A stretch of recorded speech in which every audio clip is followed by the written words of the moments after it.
EPFO की बड़ी बात, भारत में कंपनी और नियोक्ता द्वारा कर्मचारियों के प्रोविडेंट फंड यानी कि पीएफ का पैसा डकार जाना कोई नई बात नहीं है। लेकिन पिछले दिनों ही दिल्ली पुलिस की आर्थिक अपराध शाखा ने स्पाइसजेट के अधिकारियों पर कंपनी के कर्मचारियों के पीएफ का पैसा उनके अकाउंट में जमा न करने के आरोप में केस दर्ज किया था।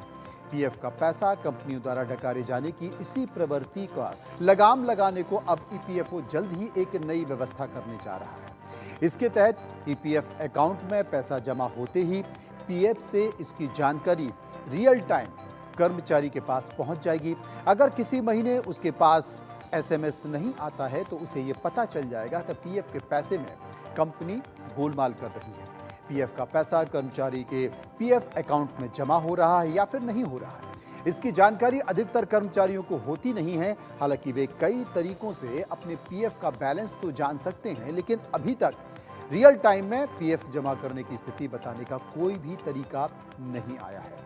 और इसी कमी को दूर करने के लिए अब ईपीएफओ अपने ईआईटी सिस्टम को बैंकों की तरह दुरुस्त कर रहा है, ताकि कंपनी द्वारा कर्मचारी के पीएफ अकाउंट में पैसा जमा कराते ही एसएमएस कर्मचारी के रजिस्टर्ड मोबाइल नंबर पर पहुंच जाए। और ये देश के श्रम मंत्री की एक बेहतर पहल।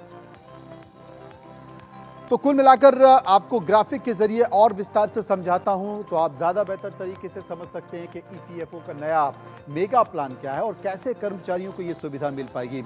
अगर आप भी लंबे समय से होम लोन की ईएमआई पर काम कर सकते हैं तो ये तमाम तरह की चीज़ें हो सकती हैं। और आपको पता है कि बहुत सारे कर्मचारियों की शिकायत होती है कि उनकी कंपनियां उनका पीएफ जमा नहीं करती हैं, और जब वो अपनी सर्विस को छोड़ते हैं या जाते हैं या रिज़ाइन करते हैं तो उन्हें वो पीएफ नहीं मिल पाता, क्योंकि बाद में पता चलता है कि कंपनी ने उनका पीएफ जमा ही नहीं किया। तो ईएफओ क्या करने जा रहा है? ईएफओ का मेगा प्लान ये है कि आपके पास अब रियल टाइम, यानी कि कंपनी जैसे ही आपका पीएफ में पैसा जमा करेगी, रियल टाइम आपके मोबाइल पर मैसेज आ जाएगा कि आपका पैसा कंपनी ने, आपका पीएफ का पैसा कंपनी ने जमा कर दिया है। जैसे बैंकों में आता है, अगर आप पैसा निकालेंगे, पैसा जमा करेंगे तो बैंकों में इसका मैसेज आ जाएगा। ठीक वैसे ही अब ईपीएफओ ये व्यवस्था करने जा रहा है। एक शानदार पहल।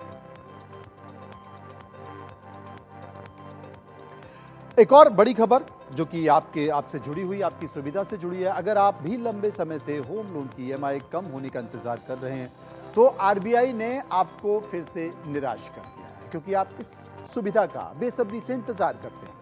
असल में आरबीआई ने लगातार 10वीं बार रेपो रेट से किसी तरह का बदलाव नहीं किया है।